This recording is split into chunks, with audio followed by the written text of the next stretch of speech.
장화 홍련전.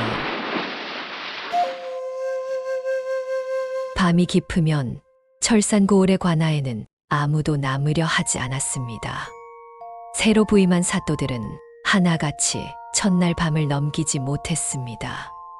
다음 날 아침이면 어김없이 방문을 활짝 열어 젖힌 채 싸늘하게 식어있는 시신으로 발견되었으니까요. 얼굴은 하나같이 공포에 질려 있었고 그 누구도 밤사이 무슨 일이 있었는지 말해줄 수 없었습니다. 소문은 삽시간에 퍼졌습니다. 철산관아에는 원귀가 산다. 부임을 자청하는 관리가 아무도 없어 고을은 몇 해째 사또 없이 방치되다시피 했습니다. 그런데 이 원귀에게는 사람들이 미처 알지 못한 사연이 있었습니다. 죽은 것은 두 자매였고 그들을 죽인 것은 다름 아닌 한 지붕 아래 살던 계모였습니다. 그리고 이 자매의 넋은 그저 사람을 해치기 위해 나타난 것이 아니었습니다. 그들은 단 한 가지, 자신들의 죽음이 진실로 밝혀지기만을 애타게 기다리고 있었습니다. 오늘은 그 밤마다 나타났다는 두 자매, 장화와 홍련의 이야기를 처음부터 끝까지 들려드리겠습니다. 평안도 철산고을에 배무룡이라는 좌수가 살고 있었습니다. 좌수란 고을의 크고 작은 일을 관장하던 향촌의 어른으로 배무룡은 부인 장씨와 더불어 남부럽지 않은 살림을 꾸리고 있었습니다. 다만 오랫동안 자식이 없어 애태우던 부부에게 어느 날 반가운 태몽이 찾아옵니다. 장씨 부인의 꿈에 선녀가 나타나 연꽃 한 송이를 안겨주었고 그 꿈을 꾼 뒤 얼마 지나지 않아 첫 딸이 태어났습니다. 부부는 이 아이에게 장화라는 이름을 지어주었습니다. 연꽃처럼 곱게 자라나라는 뜻이었습니다. 몇 해 뒤에는 또 한 번 같은 꿈을 꾸고 둘째 딸을 얻으니 이 아이의 이름은 홍련이라 하였습니다. 두 자매는 이름처럼 자라났습니다. 장화는 언니답게 침착하고 사려 깊었으며 바느질과 길쌈 솜씨가 고을에서 손꼽힐 정도였습니다. 눈매가 서늘할 정도로 맑았고 걸음걸이에는 흐트러짐이 없었습니다. 홍련은 언니보다 6해 늦게 태어나 언니를 졸졸 따르며 자란 발랄한 성정의 아이였습니다. 웃을 때면 온 얼굴에 웃음이 번져 보는 이의 마음까지 절로 밝아지게 만들었습니다. 두 딸을 향한 배무룡 부부의 사랑은 각별했습니다. 하지만 행복은 오래가지 않았습니다. 장화가 10살이 채 되기 전 어머니 장씨 부인이 몹쓸 병을 얻어 세상을 떠나고 만 것입니다. 아내를 잃은 배무룡은 상심이 컸지만 어린 두 딸을 홀로 키울 수는 없다는 주변의 권유에 못 이겨 새 부인을 들이기로 합니다. 그렇게 맞이하니가 허씨였습니다. 허씨의 생김새부터가 예사롭지 않았다고 옛 기록은 전합니다. 얼굴은 두꺼비를 닮아 널쩍하고 눈은 여우처럼 가늘고 매서웠으며 코는 뭉툭하고 입술은 항상 비뚤어져 있었습니다. 걸음을 걸을 때면 곰처럼 육중하게 뒤뚱거렸다고 하니 그 험상궂은 인상만으로도 마을 사람들은 귀에서 수군거리곤 했습니다. 문제는 생김새만이 아니었습니다. 허씨는 이 집에 시집을 오면서 전 남편과의 사이에서 낳은 아들 하나를 데리고 들어왔는데 이 아이가 바로 장쇠였습니다. 장쇠는 이미 장화보다 몇 살 위인 훤칠한 소년이었고 허씨는 친아들인 이 아이에게만 온정을 쏟았습니다. 그러면서 전처의 딸인 장화와 홍련을 향한 마음은 날이 갈수록 싸늘해져 갔습니다. 배무룡은 허씨를 새 부인으로 들이며 자연스레 그 아들 장쇠까지 한 식구로 받아들였습니다. 장화와 홍련은 나이 차가 있는 이 오라비를 처음엔 낯설어했지만 아버지의 뜻을 따라 깎듯이 오라버니라 부르며 예를 갖추었습니다. 하지만 장수의 마음속에는 언제나 친어머니 허 씨의 편만 들려는 그늘이 자리하고 있었습니다. 겉으로는 좌수 앞에서 다정한 어머니 행세를 했지만 배무룡이 집을 비우기만 하면 허 씨의 본색이 고개를 들었습니다. 밥상에서 좋은 반찬은 죄다 장수 앞으로 밀어주고 두 자매에게는 찬밥과 나물 몇 가지만 던져주기 일쑤였습니다. 옷 한 벌을 지어 입혀도 장수의 것은 고운 비단으로, 자매의 것은 거친 무명으로 지었습니다. 그럼에도 장화와 홍련은 묵묵히 견뎠습니다. 돌아가신 어머니를 생각하며 서로를 의지했고 아버지 앞에서는 내색 한 번 하지 않았습니다. 세월이 흘러 장화가 어느덧 혼기가 찬 처녀로 자라났습니다. 배무룡은 마침 좋은 혼처가 나섰다는 소식에 딸의 혼사를 서두르기 시작했습니다. 그런데 이 소식이 허 씨의 마음속에 오래 눌러왔던 도끼를 터뜨리는 불씨가 되고 말았습니다. 전처 소생의 딸년이 좋은 곳으로 시집가 버리면 그 많던 혼수와 재산이 저 아이 몫으로 나가겠구나. 허 씨의 머릿속에는 온통 그 계산뿐이었습니다. 그리고 마침내 사람으로서는 차마 떠올리기 힘든 흉계 하나를 꾸미게 됩니다. 어느 날 밤 허 씨는 헛간을 뒤져 죽은 쥐 한 마리를 찾아냈습니다. 그러고는 그 쥐의 가죽을 벗기고 몸통을 다듬어 마치 사람의 것처럼 보이도록 손질했습니다. 이 끔찍한 물건을 품에 감춘 허 씨는 깊은 밤 장화가 잠든 방으로 몰래 숨어들어 이불 속에 그것을 밀어 넣었습니다. 다음 날 아침 허 씨는 온 집안이 떠나가라 통곡하며 배무룡을 불러 세웠습니다. 여보, 이 일을 어찌하면 좋습니까? 장화가! 장화 그 아이가 부정한 짓을 저질러 몸을 버렸습니다. 글쎄 이불 속에서 이런 것이 나오지 않았겠습니까? 허 씨가 내민 것은 밤새 손질해둔 그 물건이었습니다. 핏기가 묻어있고 형체가 흐릿한 그것을 놀라고 당황한 배무룡은 자세히 살필 겨를도 없이 유산의 흔적으로 여기고 말았습니다. 장화는 청천벽력 같은 누명에 억울함을 호소했지만 허 씨는 눈물을 흘리며 더욱 그럴듯하게 이야기를 지어냈습니다. 순박했던 배무룡은 결국 계모의 거짓말에 넘어가고 말았습니다.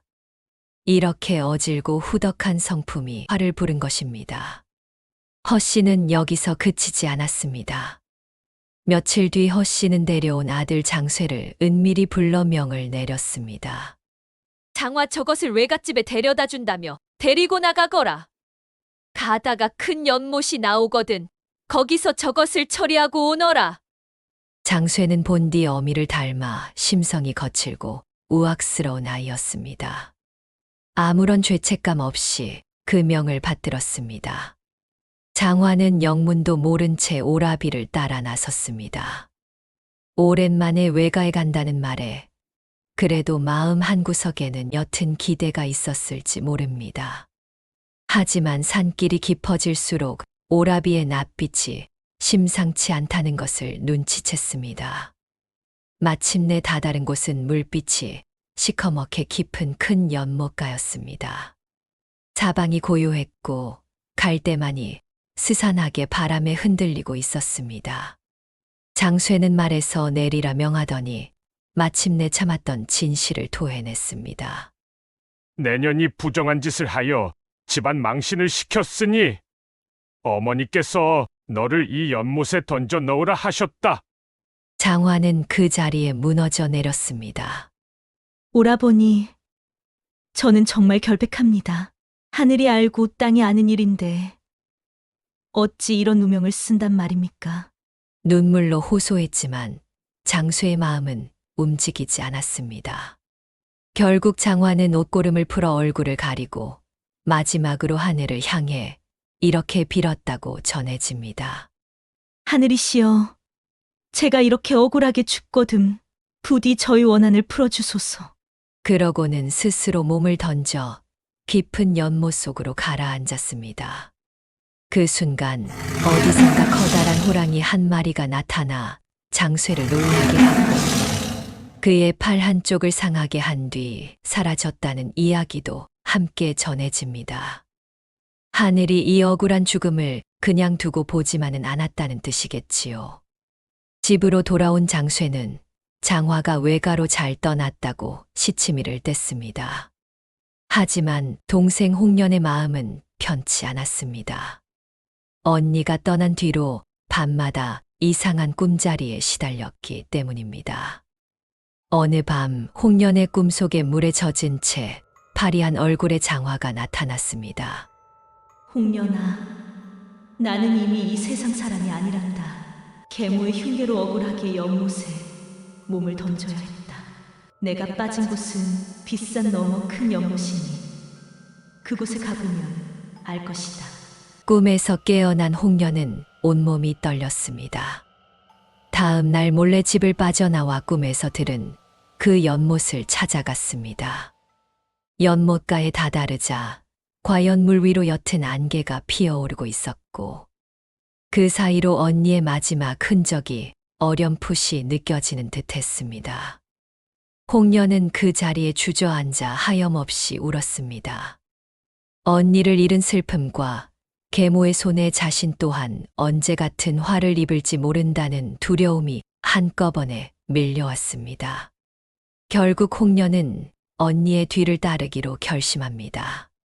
이승에서 더는 의지할 곳이 없다면 차라리 언니 곁으로 가는 것이 낫겠다는 마음이었을 것입니다. 홍련 역시 그 연못에 몸을 던졌고 두 자매는 그렇게 같은 물속에서 다시 만나게 되었습니다. 두 딸이 사라진 뒤에도 배무룡은 진실을 알지 못한 채 세월을 보냈습니다. 하지만 억울하게 죽은 자매의 넋은 그대로 흩어지지 않았습니다. 철산 고을에 새로 부임하는 사또들 앞에 밤이면 어김없이 소복 입은 두 여인이 나타나기 시작했습니다. 산발한 머리에 하얀 소복을 입은 자매는 온몸이 물에 젖은 채로 방문 앞에 스르르 나타나 하염없이 눈물을 흘렸다고 합니다. 문제는 그 모습을 마주한 사또들이 하나같이 그 자리에서 기절의 목숨을 잃었다는 것이었습니다. 자매의 넋은 결코 사또를 해치려는 것이 아니었습니다. 그저 자신들의 억울한 사연을 전하고 싶었을 뿐인데 그 처절한 모습과 원한 서린 기운을 감당하지 못한 사또들이 겁에 질려 스스로 목숨을 잃고 만 것입니다. 이런 일이 몇 차례나 반복되자 철사는 부임을 꺼리는 고을이 되어버렸습니다. 조정에서는 골머리를 앓았고 관아는 텅 빈 채로 먼지만 쌓여갔습니다. 그러던 어느 날 정동호라는 담력 있는 인물이 스스로 철산 부사 자리를 자청하고 나섭니다. 주변에서는 모두 만류했습니다. 그 자리에 앉는 사람마다 죽어나갔거늘 어찌 그런 곳에 가려 하시오. 하지만 정동호는 흔들리지 않았습니다. 사람이 죽은 데에는 반드시 까닭이 있는 법. 내 이 눈으로 직접 확인해 보리다. 부임 첫날 밤 정동호는 관솔불을 환하게 밝히고 정좌한 채 뜬 눈으로 밤을 지새우기로 합니다. 자정이 가까워질 무렵 과연 싸늘한 바람이 방 안을 휘감더니 문이 스르르 열렸습니다. 그 사이로 소복을 입은 두 여인이 소리 없이 들어섰습니다. 여느 사또였다면 그 자리에서 혼절했을 광경이었지만 정동호는 이를 악물고 자세를 흐트러뜨리지 않았습니다. 걔 누구인데 이 밤중에 관아에 들어왔느냐? 억울한 일이 있거든 낱낱이 고하라. 내 반드시 들어주리라. 두 여인은 그제야 눈물을 흘리며 무릎을 꿇었습니다. 앞선 사또들에게는 원한의 기운이 앞서 나가 그 모습만으로도 압도되었지만 흔들림 없는 정동호 앞에서는 비로소 말문이 열렸던 것입니다. 소녀는 좌수 배무룡의 딸 장화라 하옵니다. 이 아이는 제 동생 홍련이옵니다. 장화는 떨리는 목소리로 그동안의 사연을 하나하나 풀어놓았습니다. 계모 허씨가 죽은 쥐의 가죽을 벗겨 자신의 이불 속에 몰래 넣어두었던 일. 그것을 유산의 흔적으로 꾸며 아버지 앞에서 자신을 모함했던 일. 그리고 오라비 장수의 손에 이끌려 연못가로 끌려가 억울하게 몸을 던져야 했던 그 밤의 일까지. 소녀, 하늘에 맹세코 부정한 일을 저지른 적이 없습니다. 하오나 이 억울함을 풀어줄 리가 없어 몇 해를 이렇게 구천을 떠돌았습니다. 부디 사또께서 저희 원한을 풀어주시옵소서. 홍련 또한 언니를 따라 목숨을 끊게 된 사연을 눈물로 고했습니다. 정동호는 자매의 사연을 들으며 가슴이 먹먹해졌습니다. 그리고 단호하게 답했습니다. 내 반드시 이 일의 진상을 낱낱이 밝혀 너희의 원한을 풀어주겠다. 오늘 밤 일은 결코 헛되지 않을 것이다. 그 말을 들은 두 자매는 비로소 안도한 듯 옅은 미소를 지으며 스르르 사라졌습니다. 새벽 딸기 울 때까지 정동호는 그 자리에 오래도록 앉아 있었다고 합니다. 날이 밝자 정동호는 곧바로 배무룡의 집으로 사람을 보내 좌수와 그 가솔들을 모두 관하로 불러들였습니다. 허씨와 장쇠는 아무것도 모른다는 듯 시치미를 뗐지만 정동호의 눈빛은 이미 확신에 차 있었습니다. 그날 밤 이불 속에서 나왔다는 그 물건 지금도 남아있는가? 배무룡은 그제야 오래전 헛간 구석에 치워두었던 그 물건을 가져오게 했습니다. 정동호는 그것을 찬찬히 살펴본 뒤 좌중을 둘러보며 말했습니다. 이것을 갈라보라. 관원들이 조심스레 그 물건을 갈랐습니다. 놀랍게도 그 안에서 나온 것은 사람의 태가 아니라 쥐의 뼈와 가죽 조각이었습니다. 좌중은 순간 물을 끼얹은 듯 조용해졌습니다. 정동호는 허씨를 매섭게 노려보며 물었습니다. 이래도 내 죄를 부인하겠느냐? 허씨는 얼굴이 새하얗게 질린 채 아무 말도 하지 못했습니다. 이어 정동호는 장쇠를 문초하기 시작했습니다. 처음엔 완강히 버티던 장쇠도 매서운 추궁과 이미 드러난 물증 앞에서 결국 모든 사실을 자백하고 말았습니다. 어머니의 사주로 누이를 연못에 빠뜨려 죽였다는 끔찍한 진실이 만천하에 드러나는 순간이었습니다. 정동호는 지체하지 않고 판결을 내렸습니다. 계모 허씨는 죽은 쥐로 흉계를 꾸며 죄 없는 의붓딸을 죽음으로 몰아넣은 죄로 사형에 처해졌고 직접 살해를 저지른 장쇠 역시 무거운 벌을 피할 수 없었습니다. 아버지 배무룡은 그제야 모든 진실을 알고 땅을 치며 통곡했습니다. 자신의 어리석음으로 두 딸을 죽음으로 내몰았다는 자책이 뼈에 사무쳤습니다. 배무룡은 그 길로 사람들을 데리고 그 연못으로 달려가 물속에 가라앉아 있던 두 딸의 시신을 수습했습니다. 놀랍게도 두 자매의 얼굴은 몇 해가 지났음에도 살아있을 때와 다름없이 곱고 평온했다고 전해집니다. 마치 깊은 잠에 든 것처럼 말이지요. 배무룡은 딸들을 양지 바른 곳에 정성껏 묻어주며 오래도록 그 곁을 떠나지 못했습니다. 이후 정동호가 부임한 철산관하에는 더 이상 원혼이 나타나지 않았습니다. 자매의 한 맺힌 넋이 마침내 그 오랜 원한을 내려놓은 것입니다. 이야기는 여기서 끝나지 않습니다. 옛 기록은 이 뒤로 이어지는 훈훈한 후일담을 함께 전하고 있습니다. 시간이 흘러 배무룡은 새로운 부인을 맞이하게 되는데 이번엔 어질고 마음씨고 온 윤씨 부인이었습니다. 그런데 신기하게도 윤씨 부인의 태몽에 다시 한번 선녀가 나타나 연꽃 두 송이를 건네주는 꿈을 꾸었다고 합니다. 얼마 후 윤씨 부인은 정말로 쌍둥이 딸을 낳았는데 두 아이의 생김새가 옛날 장화와 홍련을 꼭 닮아 있었다고 전해집니다.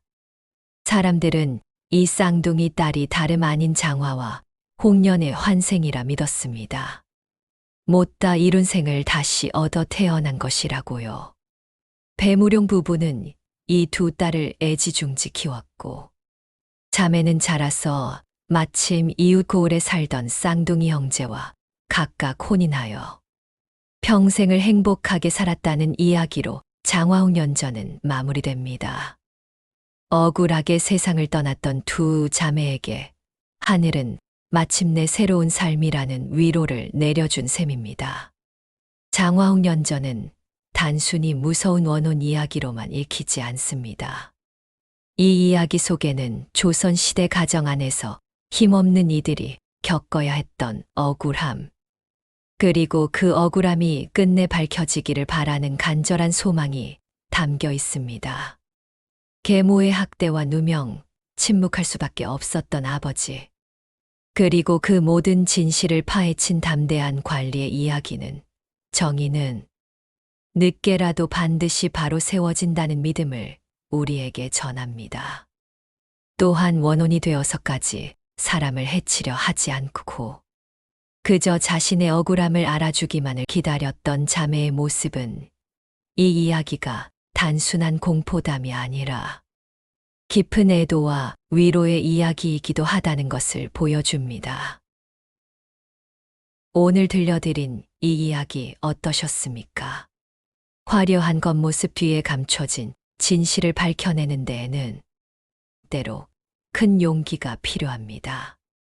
정동호처럼 흔들리지 않고 진실을 마주하는 마음, 오늘날에도 여전히 새겨볼 만한 가치가 아닐까 싶습니다.